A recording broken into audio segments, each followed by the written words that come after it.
Dear student, आज मैं आपके सामने एक न्यू चैप्टर स्टार्ट करने जा रहा हूँ जो 11th क्लास का लास्ट चैप्टर है। एक्चुअली कुछ स्टूडेंट का डिमांड है कि सर यहाँ पे बहुत सारे कन्फ्यूजन्स हैं, इसलिए प्लीज़ इस टॉपिक को ज़रूर कवर कर लीजिए। चैप्टर का नाम है केमिकल कोऑर्डिनेशन एंड इंटीग्रेशन।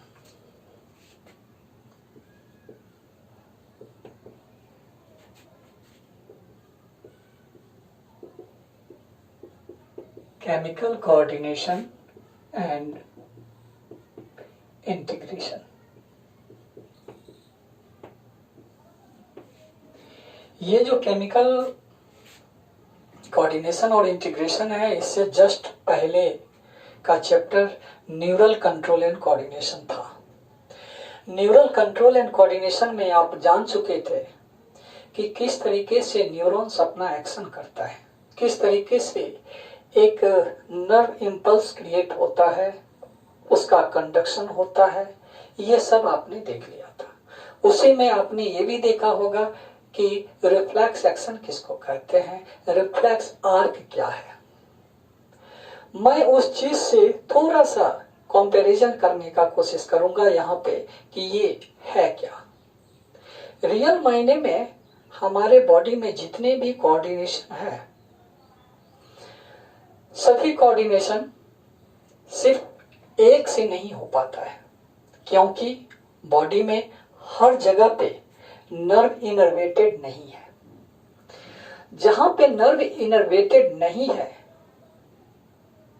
यानी जिस सेल्स में नर्व इनर्वेटेड नहीं है, उस सेल्स के फंक्शंस का रेगुलेशन कैसे होगा।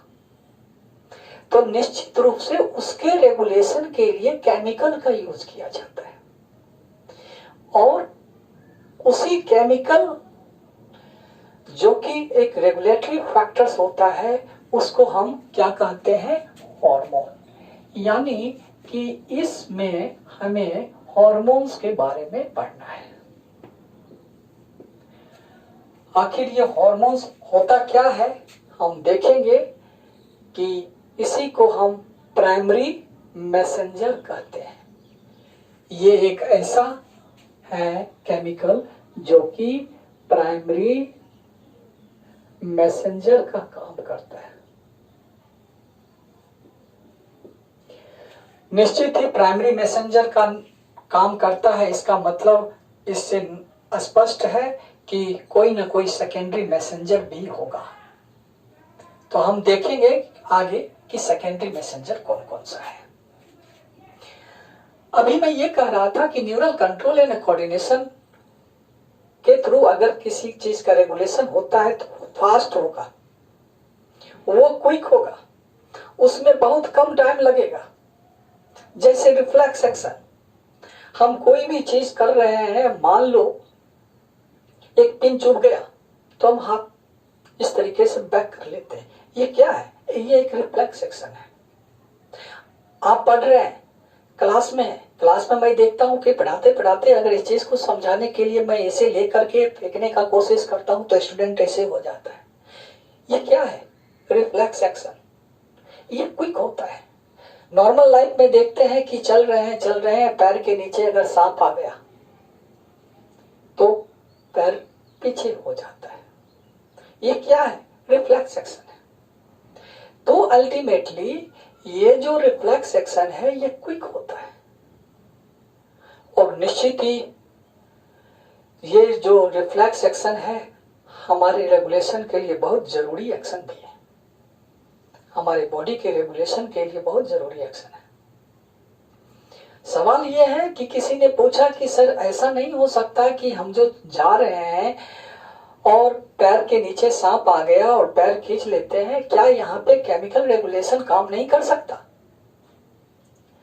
तो निश्चित ही केमिकल रेगुलेशन यहाँ पे काम नहीं करेगा। क्यों नहीं करेगा, क्योंकि केमिकल रेगुलेशन काम करने के लिए किसी न किसी ये ग्लैंड से रिलेटेड होगा। जैसे ही वो इंपल्स पैर के नीचे सांप पड़ा तो वो इंपल्स जाएगा अल्टीमेटली ब्रेन में। ब्रेन उसको एनालाइज करेगा, उसके बाद उसको समझेगा, फिर रिस्पेक्टिव ग्लैंड्स को एक्टिव करेगा, फिर हार्मोन रिलीज करेगा, फिर एक्शन में आएगा। टाइम टेकिंग है। जब तक मैं ये ब्रेन एनालाइज करेगा, इतना टाइम लेगा, ये रिलीज करेगा, तब तक मैं तो आपको 50 बार काट चुका होगा साहब। तो उससे अच्छा है कि ये न्यूरल कंट्रोल के द्वारा कंट्रोल हो तो ज्यादा बेहतर है। इसीलिए रिफ्लेक्स एक्शन के अंदर हम तुरंत बच लेते हैं। तो आपको इतना समझ में आ गया होगा कि न्यूरल कंट्रोल और केमिकल कंट्रोल क्या है। केमिकल कंट्रोल स्लो होता है लेकिन सस्टेनिंग होता है, लॉन्ग टाइम के लिए होता है। स्लो है, सस्टेनिंग है, ड्यूरेबल है, लॉन्ग टाइम के लिए। एक एग्जांपल हम ले सकते हैं, क्या? ग्रोथ हार्मोन का। ग्रोथ हार्मोन, क्या ऐसा होता है कि ग्रोथ हार्मोन, हमने ग्रोथ हार्मोन का इंजेक्शन लिया और अचानक रातों रात हम बड़े हो गए?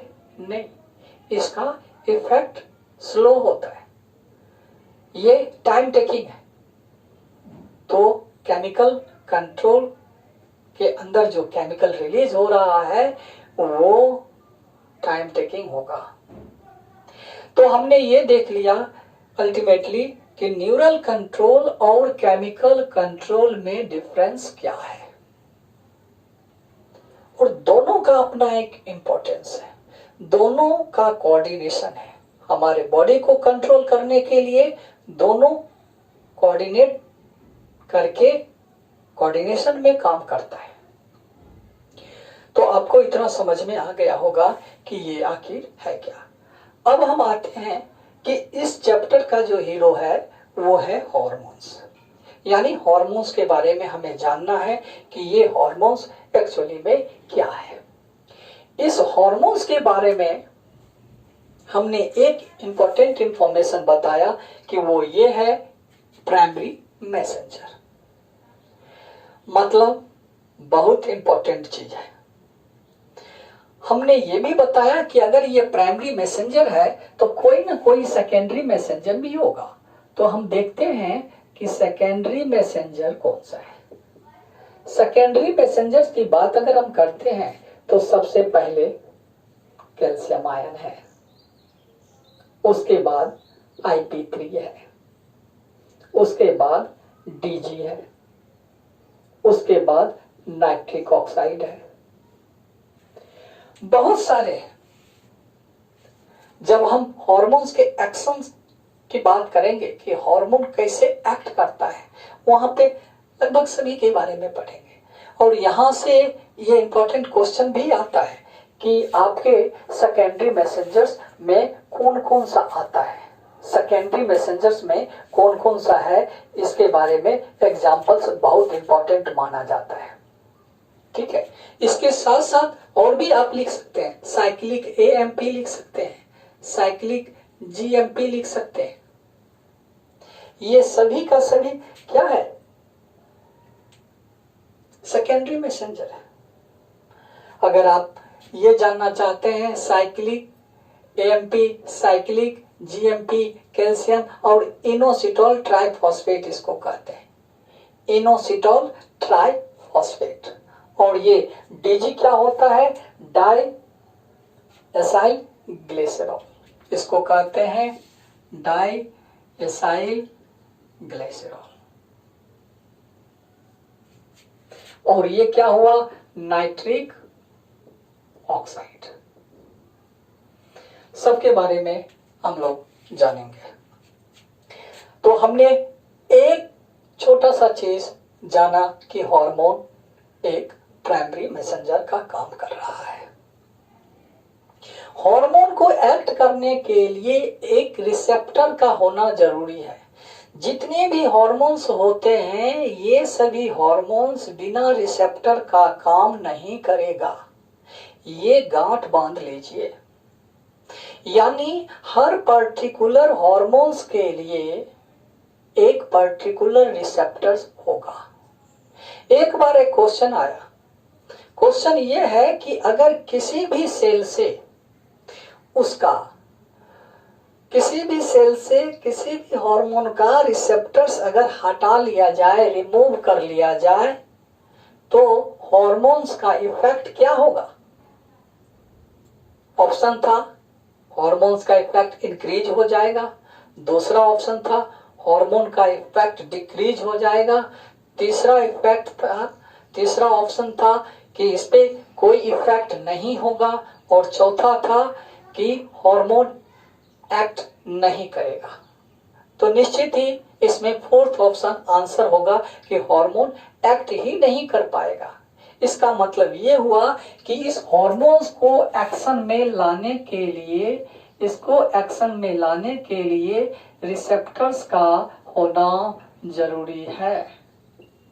अगर रिसेप्टर्स नहीं होगा तो काम नहीं करेगा। इतना चीज आपने देख लिया। अब हम ये देखते हैं कि ये जो हार्मोन होता है बिल्कुल ही ट्रेस अमाउंट में रिलीज करता है। अब सवाल ये है कि ये अब अगर ट्रेस अमाउंट में रिलीज करता है तो इतना फंक्शन कैसे कर पाता है? बहुत ही कम अमाउंट में रिलीज करता है, बहुत ही कम अमाउंट में। ऐसा क्यों होता है? ऐसा इसलिए होता है क्योंकि इसके पास मैग्नीफाइंग कैपेसिटी होता है। ये एम्पलीफाई कर लेता है अपने आप को, अपने फंक्शंस का एम्पलीफिकेशन करते रहता है। इसीलिए कम हार्मोन भी बहुत बड़ा काम कर सकता है। तो हमने ये देखा कि हार्मोन ट्रेस अमाउंट में रिलीज होता है, हार्मोन ट्रेस अमाउंट में रिलीज होता है। तो हमने ये ट्रेस अमाउंट में रिलीज हुआ, और इसका क्या होगा? एम्प्लीफिकेशन। इसीलिए इसका फंक्शन क्या होगा? इंक्रीज्ड होगा, और इसका इफेक्ट इंक्रीज हो जाएगा। तो हमने ये भी देख लिया। दूसरी बात, हार्मोन तो रिलीज हुआ, हमने हार्मोन को रिलीज किया, और ये हार्मोन आगे चल करके ब्लड में आएगा, ब्लड के स्ट्रीम में आएगा, पूरी बॉडी में जाएगा, तो कहाँ एक्ट करेगा? वहीं एक्ट करेगा जहां पे उसका रिसेप्टर्स होगा, और किसी जगह पे एक्ट नहीं करेगा। तो यानी कि हमने ये भी देख लिया कि हार्मोन्स का एक्शन सिर्फ वैसे सेल्स पे करेगा जिसके पास अपना रिसेप्टर्स इसका होगा। अगर नहीं है तो काम नहीं करेगा। तीसरी बात, हार्मोन्स को हम स्टोर नहीं कर सकते, इसको स्टोर नहीं किया जा सकता, कैन नॉट स्टोर। क्यों स्टोर क्यों नहीं किया जा सकता है हार्मोन्स को? हार्मोन्स को स्टोर इसलिए नहीं किया जा सकता है क्योंकि ये जो हार्मोन्स होता है अल्टीमेटली ब्लड में आता है, ब्लड के बाद अल्टीमेटली लिवर में आता है, किडनी में आता है। तो हमने ये देख लिया कि जैसे ही ये लिवर में और किडनी में आया, ये क्या होता है? ये इसका डिकम्पोजिशन हो जाता है, यानी ये नष्ट हो जाता है, खत्म हो जाता है। यानी खत्म करने में लिवर और किडनी इंपॉर्टेंट है। लिवर और किडनी इसको डिकम्पोज कर देगा, लिवर और किडनी इसको खत्म कर देगा, और अल्टीमेटली यूरिन के थ्रू इसके एक्सक्रीशन को यूरिन के थ्रू आउट कर देगा। तो हमने ये देखा कि इस दोनों में ये क्या हो रहा है? डिकम्पोज हो रहा है हार्मोन। इसीलिए ये स्टोर नहीं हो सकता, हार्मोन इसीलिए स्टोर नहीं हो सकता है क्योंकि किडनी और लिवर इसको डिकम्पोज कर देता है, और अल्टीमेटली एक्सक्रीटरी प्रोडक्ट के फॉर्म में यूरिन के साथ बाहर निकाल देता है। हम आगे की बात करते हैं। इसमें एक एक्सेप्शन है। एक्सेप्शन क्या है? वो एक्सेप्शन है थायरॉक्सिन हार्मोन का। थायरॉक्सिन को स्टोर कर सकते हैं। एक्सेप्शन यही है कि thyroxine hormone can be stored.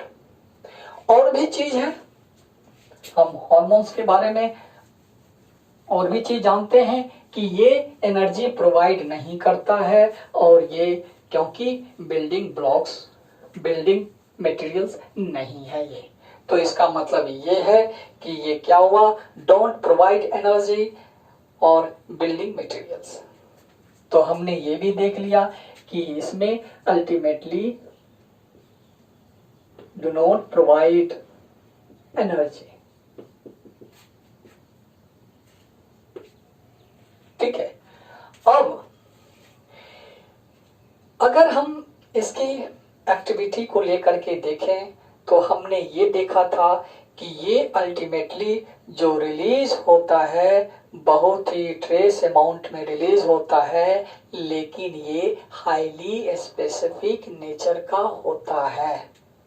तो हमने ये भी देख लिया कि ये हाईली स्पेसिफिक नेचर का है।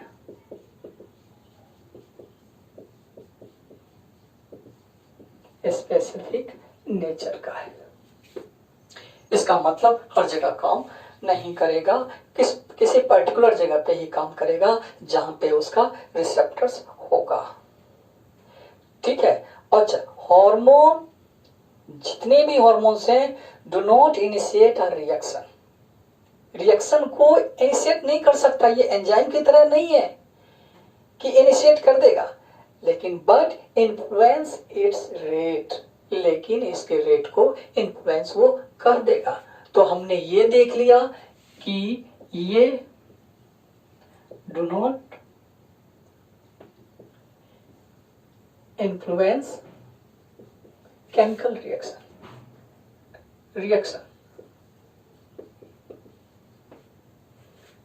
को इन्फ्लुएंस नहीं करे। हमने ये देखा कि रिएक्शन को इन्फ्लुएंस नहीं, इनिशिएट नहीं करेगा। आप ये लिख लीजिए, वो ज्यादा अच्छा रहेगा कि ये do not initiate reaction but can influence the rate of reaction, but can influence the rate of reaction। तो हमने ये देख लिया।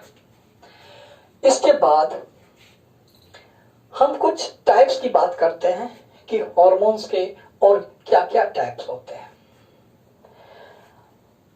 ये हार्मोन्स ऐसा भी हो सकता है कि एक सेल से निकला और अपने ही सेल पे एक्ट कर लिया, ऐसा भी हो सकता है। अच्छा, दूसरा ये भी हो सकता है कि ये हार्मोन एक सेल से निकला और आसपास के दूसरे सेल्स पे एक्ट कर लिया। ये भी हो सकता है कि हार्मोन यहां से निकला और इसी पे एक्ट किया, यहां से हार्मोन निकलेगा और इसके ऊपर एक्ट करेगा, ऐसा भी हो सकता है। और तीसरा ये भी हो सकता है कि एक ग्रुप का सेल्स हार्मोन रिलीज किया और दूसरे ग्रुप ऑफ सेल्स पे ये एक्ट किया। यहां पहुंचा कैसे? Via blood vessels. ये भी हो सकता है, यानी कि हार्मोन का एक्शन इस तरीके से हो सकता है। तो हमने ये देखा कि अगर फर्स्ट कंडीशन है कि कोई भी हार्मोन निकल रहा है एक सेल से और उसी सेल पे एक्ट कर रहा है, तो इसको हम कहते हैं ऑटोक्राइन हार्मोन। और अगर कोई भी हार्मोन निकला और अपने आसपास के सेल्स पे एक्ट कर रहा है, तो उसको हम कहते हैं पैराक्राइन हार्मोन।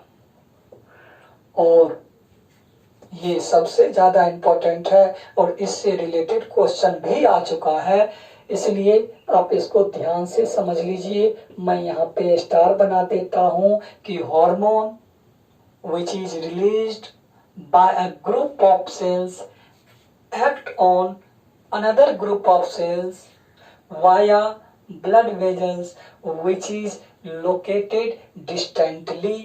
ये important है कि which is located distantly, ये इंपॉर्टेंट है और यही हार्मोन का डेफिनेशन भी है। हार्मोन का सही डेफिनेशन यही है कि hormone is a chemical messenger और hormone is a primary chemical messenger released from a group of cells and act on the another group of cells via blood vessels which is located distantly.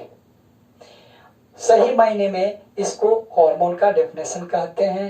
Hormones का definition पहले ये भी था और बहुत जगह आप देखेंगे कि लिखा हुआ है कि which is released by the endocrine, उसी को हम क्या कहते हैं, एंडोक्राइन ग्लैंड्स के द्वारा जो रिलीज होता है उसको हम क्या कहते हैं, हार्मोन कहते हैं। लेकिन ये एंडोक्राइन मेन ये हुआ एंडोक्राइन, वो डेफिनेशन गलत नहीं है लेकिन वो डेफिनेशन परफेक्ट भी नहीं है, परफेक्शन नहीं है उतना, ये परफेक्शन है इसमें। तो मेन है डिस्टेंटली, इससे रिलेटेड क्वेश्चंस आया था। तो आपको ये समझ में आ गया होगा कि हार्मोन ऑटोक्राइन भी हो सकता है, पैराक्राइन भी हो सकता है, एंडोक्राइन भी हो सकता है और हार्मोन का डेफिनेशन क्या है ये आपको समझ में आ गया होगा। अब कुछ ऐसे भी हार्मोन्स हैं जो क्या है, ट्रॉफिक हार्मोन है, और कुछ ऐसे भी हार्मोन्स हैं जो क्या है, नॉन ट्रॉफिक हार्मोन है। तो यानी इसका मतलब ट्रॉफिक हार्मोन किसको कहेंगे और नॉन ट्रॉफिक हार्मोन किसको कहेंगे, जरा इसको भी हम समझ लेते हैं। तो देख लेते हैं ट्रॉफिक हार्मोन क्या है और नॉन ट्रॉफिक हार्मोन क्या है। ये जो हार्मोन है हमने बताया कि इसमें ट्रॉपिक हार्मोन भी होगा और इसमें नॉन ट्रॉपिक हार्मोन भी है। ट्रॉपिक हार्मोन उसको कहते हैं जो एक्ट करता है अनदर एंडोक्राइन ग्लैंड्स पे, ठीक है। तो इसको हम ये बोलते हैं कि which act on another endocrine gland. और नॉन ट्रॉपिक हार्मोन किसको कहते हैं, जो डायरेक्ट टारगेट सेल पे एक्ट करता है, उसको हम नॉन ट्रॉपिक हार्मोन कहते हैं। इसका मतलब directly act on target cells और टिश्यू, इसको हम नॉन ट्रॉपिक हार्मोन कहते हैं। तो ट्रॉपिक हार्मोन आपको समझ में आ गया होगा। जैसे अगर एग्जांपल समझने को लें, जैसे हाइपोथैलेमस है, तो हाइपोथैलेमस से क्या निकला, रिलीजिंग हार्मोन। रिलीजिंग हार्मोन वो किसको इन्फ्लुएंस करेगा, वो पिट्यूटरी ग्लैंड को। तो हाइपोथैलेमस में एक एंडोक्राइन ग्लैंड है और उसका जो हार्मोन एक्ट किया दूसरे ग्लैंड को, और दूसरे ग्लैंड को एक्टिवेट किया कि अब तुम हार्मोन निकालो, और जो कि फिर एक्ट करेगा किसी टारगेट सेल पे। डायरेक्ट वो टारगेट सेल पे एक्ट नहीं कर रहा है। हाइपोथैलेमस का निकला हुआ हार्मोन डायरेक्ट टारगेट सेल पे तो एक्ट किया नहीं। तो हमने ये देख लिया कि इसीलिए वो क्या हो गया कि जो डायरेक्ट नहीं किया और जो डायरेक्ट किया उसके बेस पे हमने ये बना लिया, ठीक है, कि जो अनदर एंडोक्राइन ग्लैंड्स पे काम कर रहा है, जैसे RH releasing hormone released by the hypothalamus is going to act on the anterior pituitary to release different kind of the hormones। आपको मालूम है, अभी हम उस सब के बारे में डिटेल में जाएंगे, लेकिन कुछ ऐसे भी हैं जो कि डायरेक्ट अपने टारगेट सेल्स पे ही काम कर रहा है।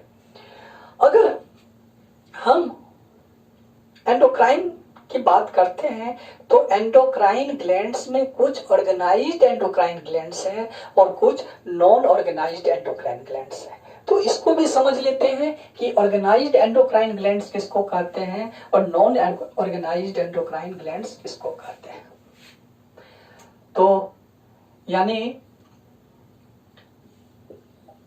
ऑर्गेनाइज्ड एंडोक्राइन ग्लैंड्स,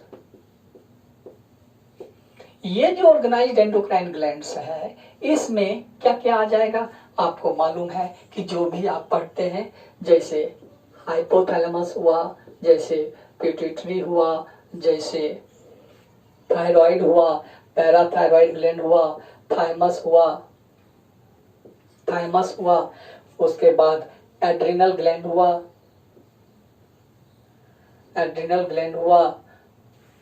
उसके बाद पैंक्रियाज हुआ। तो ये सभी का सभी क्या है, पैंक्रियाज हुआ, ये सभी क्या है, ये ऑर्गेनाइज्ड एंडोक्राइन ग्लैंड्स है। लेकिन हार्मोन सिर्फ इसी से रिलीज नहीं होता है।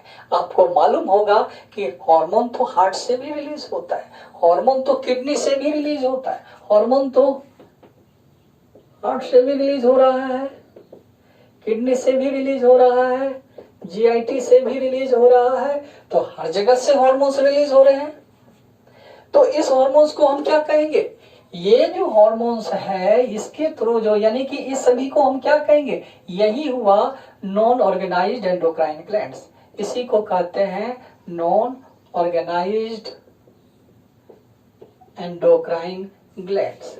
ये भी एंडोक्राइन ग्लैंड्स की तरह काम करता है, लेकिन ये नॉन ऑर्गेनाइज्ड एंडोक्राइन ग्लैंड्स में आता है। तो आपको समझ में आ गया होगा।